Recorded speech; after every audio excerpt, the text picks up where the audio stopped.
Alam mo ba kung anong mangyayari? Sa unang yung kung matalo man si Robert sa laban yung dalawa, Anong ibig yung sabihin? bulilyaso ang mga nangyayari ngayon. Subukan niyo po itong isa. Ay, maingat kung ginawa ito nitong tagsibol at ito po ay lasang ano talaga mas... Ako na mismo ang gagawa. Po? Ikaw bang nagbayad ng hospital bill? Hospital bill? Hindi po. Iniwan pa niya ang nawawala kong kutsilyo na pangkatay. Hindi po kaya si Jacobo yon? Ha? Si Jacobo? Bakit kahit na nasasaktan lumalapit pa rin sa'yo't nagmamahal tinitiis ito mahal mo lang ako. Bakit kahit na nasasaktan lumalapit pa rin sa'yo't nagmamahal mahalin mo lang ako. Bakit kahit na nasasaktan lumalapit pa rin sa'yo't nagmamahal. Uy! Ano ginagawa mo? Teka, sandali. nako. Bakit? Durog mo yung tofu eh. Daan-daan lang naman sa pagpiga. Para ka naman nagkukusot ng damit niyan eh. Ano ka ba naman? Daan-daan lang. Ay, ang tagal naman yan. Kailan ba matatapos yan? Alam mo ba kung magkano ang nagagastos ko rito? Iniisip nyo na agad yung mga gastos nyo. Wala pa nga tayo sa final round. Hindi yan ang ibig kong sabihin. Natanong ko lang dahil baka meron na akong maitulong sa inyo. Meron po, Chairman. Ipatawag nyo po ang lahat ng mga babae sa labas. Pwede nyo pong utusan si Cholo na gawin yun. Sa labas. Ulit? Beef rice pancakes po! Kumain lang kayo, ha? Eto, kain lang ng kain! Para sa pera ko to. Pera na naman yung nasa isip nyo. Patrick, ano pala ang tawag dito? Rib meat steak yan. Nagustuhan nyo? Nagustuhan? Gustong-gusto ko! Ngayon lang ako nakatikim ng ganito kasarap. Kayo talaga. Sobrang sarap nga. Nilulong ko na agad ito. Ay, nako. Ang hugis at ang kulay, talaga nakakatakam kanin ito. Puto po yan. Dahan-dahan lang sa pagkain, ha? Mamaya, sasabihin nyo kung anong comment nyo. Hindi ko pa nga nangunguya. Nasa lalamunan ko Ay. na. Patrick, ito ang pinakamasarap. Tigman mo yan. Mamaya ka na magkomento kasi. Korean beef! Yun ang pinaka-the best! Magpakabusog lang kayo, ha? Sabihin nyo sa akin kung meron pa kayong kailangan. Oo! Sige lang. Ay, lahat masarap. Talaga. Yup. Tigil sa pagkain. Grabe.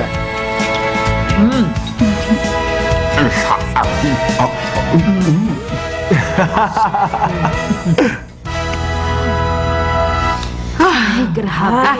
Busog na busog ako. Kumusta po? Okay lang po ba ang lahat? Oo. Buo na ang isip ko.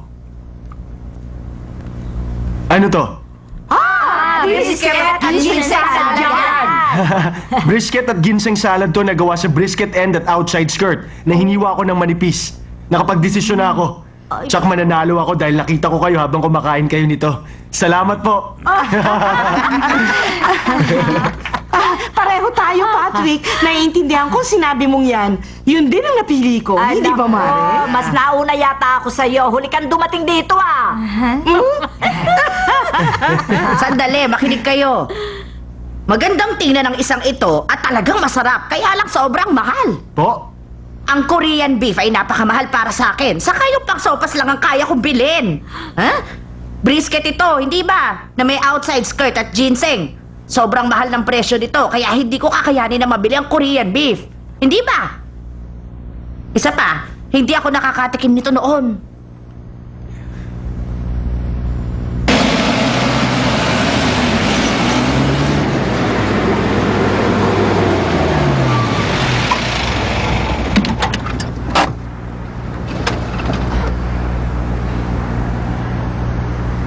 Iniisip mong sinabi niya?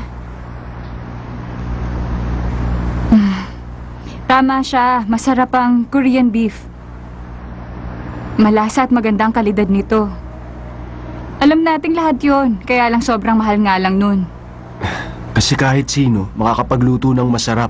Basta magagamit ka ng mamahalin na sangkap eh. Ano kaya? Ngumiti ka naman dyan. Kompetisyon lang naman yun. Gusto ko ang putahing niluto mo.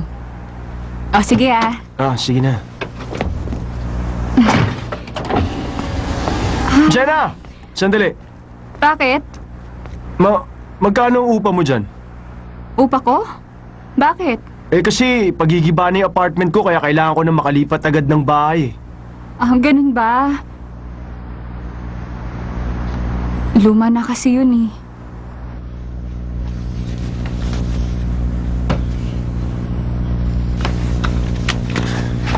Sobrang mahal naman ang presyo nito. Pero masarap kasi. Nagtataka ako bakit ka naglilibot at namumulot ng mga tanim sa labas. Walang puhunan to, pero kikita ka. Mura lang naman ang pagkain. Ano? Ito ang bagay na magagawa mo kagad. Gusto rin to ng mga foreigner. At mabuti rin to para sa iyong kalusugan. Ano ka ba naman? Wow! Tingnan mo to! Mukhang okay yan ah! Mura lang dapat para mas maraming makabili.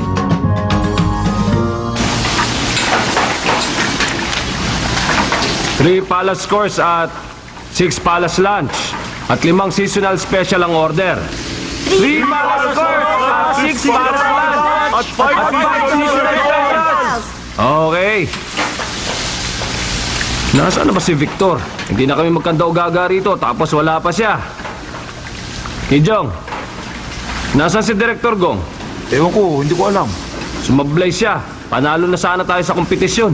Dapat bumawi siya ngayon dito. Kung hindi na siya kailangan doon, dapat bumalik na siya. Sunduin mo siya. Tapo.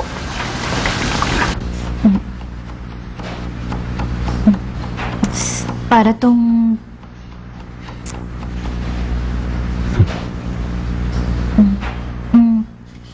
Ano kaya kung gamitan mo ito ng olive oil? Sige. Ang location ng kitchen table at ang impormasyon ay... Jenna, Pasensya na. Okay lang yun. Eto na. Tapos na to? Salamat ha. Ang ganda naman ng kulay ng sauce na to. May chili paste itong niluluto nyo? Jenna, pwede ba? Pasensya na kayo. Kahit na nasasaktan ay lumalapit Una at mabilis.